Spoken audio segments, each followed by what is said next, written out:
The state budget crisis is now having a serious impact on Illinois colleges and universities. So serious that many college-bound high school students are concentrating their searches on out-of-state universities.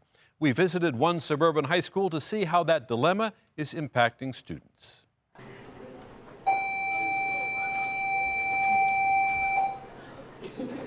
When the bell rings at Elk Grove High School, about 2,000 students move to their next classes, flooding the hallways.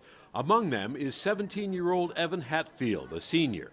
He has a lot to think about these days. I've got 3 options that if things work out, I could basically get out debt-free. Hatfield is referring to 3 colleges where he has been accepted. Ball State, U of I Urbana-Champaign, and Drake and Des Moines. All 3 are offering Hatfield a virtual free ride through 4 years of college.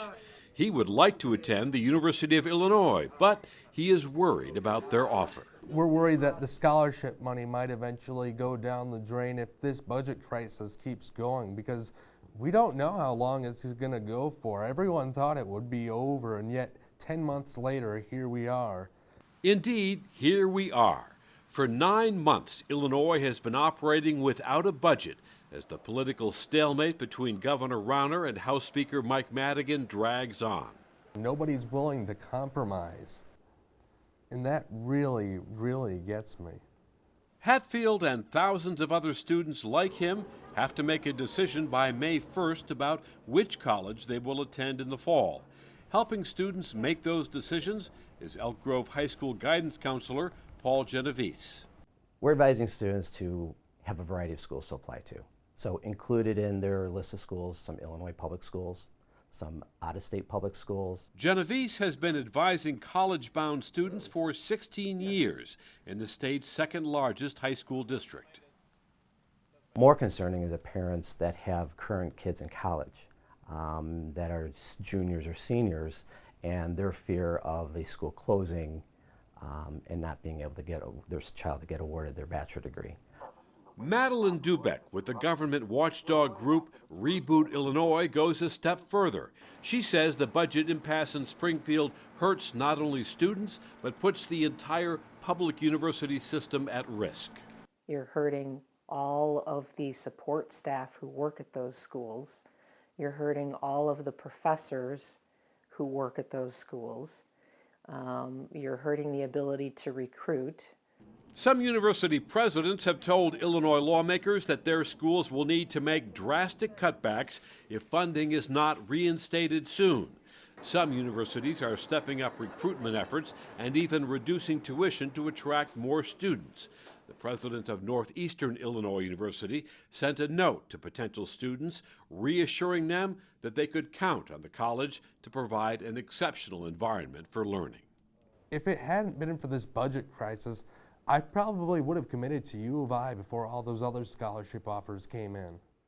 And now, out-of-state universities have stepped up their recruitment of Illinois students. Indiana State University, for one, has targeted high school students here because of the Illinois budget deadlock.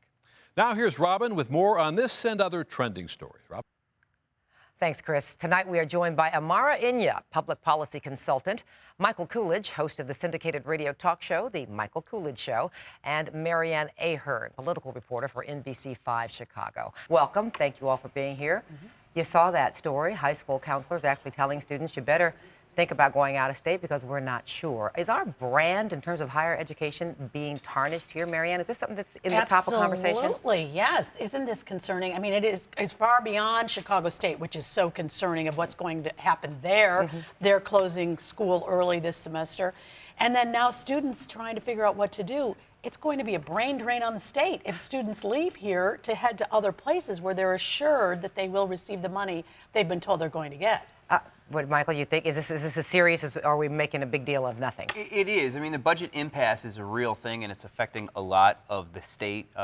People at the lower end of the economic scale, I know, and other areas are not getting paid for things. So I don't know, this might be an opportunity for some of these schools to cut costs at the top, to maybe cut tuition. Other states, other university presidents, Mitch Daniels, I know in Purdue University, has been really successful at cutting the costs at the non-teaching positions at schools. Maybe Well, this is an opportunity the state for has that. cut funding to higher education. Our state budget 5.7% goes to higher education. That's about half the national average. They've raised tuition to make up the difference. So I'm not sure how many more opportunities we have to, cut costs and how does that affect our accreditation? You can't, when you get to the bone. And it puts the families in an even more difficult position because even if they're going to out-of-state schools, you still have to pay out-of-state tuition. So either way, they're either going to have the uncertainty of being in an Illinois school, or if they go out-of-state, that's still very expensive for Illinois students. Well, there have been cases where neighboring states have started offering in-state tuition prices to like Arizona to California, and we wouldn't put that past Indiana now, would we? But I've heard too, I have a lot of friends with college students out of state, and they made these decisions years ago before the budget impasse because average-wise, the state schools in Illinois are a little bit higher tuition than a lot of the private schools in a lot of other states. So I still think that there's some ways that we can cut. But if I'm a parent and I'm looking at the long-term costs for 4 years, and you have a guarantee of perhaps an Indiana state tuition that is going to be less or comparable, or are you going to go with something that here in Illinois that you're so unsure of, you might lean towards the Indiana state. Even if it was the same price, you're looking at what the long-term viability is. Right. So Chicago State University has kind of risen to the forefront of this battle over funding for state universities, because some other things, the social services you talked about, there have been court orders and special bills to kind of fund those, but the universities have kind of been left to their own devices. And recently it seemed that the Chicago State came out front and said, we're going to have to close. We don't have the money for this. And then the governor's office kind of shot back at Chicago State in what many people think is kind of a picking on of this historically black college. I care very much about the students at Chicago State. They are being failed by Chicago State University. They have the widest achievement gap between white students and African American students of any college. That is wrong. They are failing, and we're not going to tolerate that kind of failure. Anybody want to comment on that achievement gap? I think he's diverting from the real issue. This has nothing to do with the level of funding that the state should be receiving, and the fact that the budget stalemate is the reason why, or a large reason why, Chicago State is in peril right now. I think he's deflecting to the achievement gap, but that's not the central issue in this case. Well, there are some who've attacked his facts on the achievement gap, because he says, the white students who graduate at an 85% rate, but there's only 6 of them in the pool of numbers that he's referring to. Right. Whereas Chicago State does graduate 1 out of every 2 African Americans who graduate from a state university in Illinois comes from Chicago State. And I think he is looking back at some of the years that there were some troubles with how it was managed at Chicago State. They have new leadership there. I don't Very know recently. Yes. And so, I don't know if it's fair to keep attacking for problems that happened in the past if they are doing a turnaround or they're in the midst of it trying to. Well, turnaround is what you think needs to be done overall, I'm thinking. A little bit, but Michael. I kind of agree with Amara to the extent that he was deflecting a little bit from the issue there. But I'd like to see, Speaker of the House Michael Madigan's thoughts on this too. This isn't a Governor Rauner versus Chicago State issue. This is a funding issue and a budget impasse in Springfield that, we saw the earlier story where the students said no one seems to be compromising. Actually, Governor Rauner has tried to compromise a lot with the Democrats in Springfield and hasn't had a whole lot coming back on the other side of the table.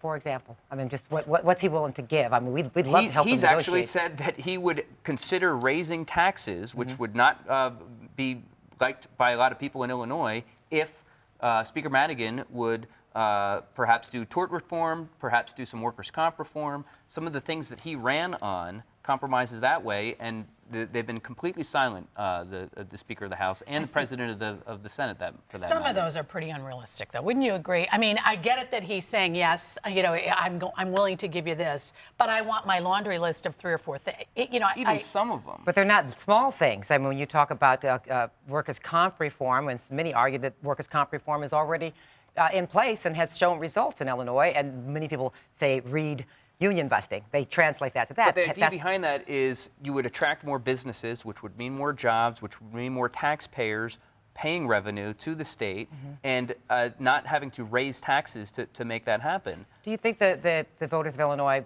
signed on for this? That they They said voted we for, want. yes, they voted for Governor Rauner But did 2 they years expect ago. to see 9 months without a budget? No. They voted for change. They voted out of frustration, which is understandable because we have had Democratic leadership for decades, and the problems that we're facing now did not just pop up overnight. But I don't think that they voted for the stalemate. I don't think that they voted for what essentially appears to many people of Illinois to be an ego match or who's going to blink first between the leadership in our state government. We didn't sign up for that. And in October, Governor Rauner said he expected they'd have a budget deal in 30 to 90 days. Obviously, that has not happened. Any predictions from you You would all? think this is really a key time right now. Well, we're 9 months in. The primary's over with. We know now who's on the ticket in November. You've got a couple of lame ducks that maybe they would go your way, whoever is trying to lure them. So if you're going to get a compromise, perhaps now, but it doesn't appear that way. I think we're going to have to wait all the way until after November. Well, they won't be into a second budget we I won't know, have. and what's going to people happen will to be the going to start running schools? for governor by then, too. That's true. That's true. Well, they already are. Yes, they already are.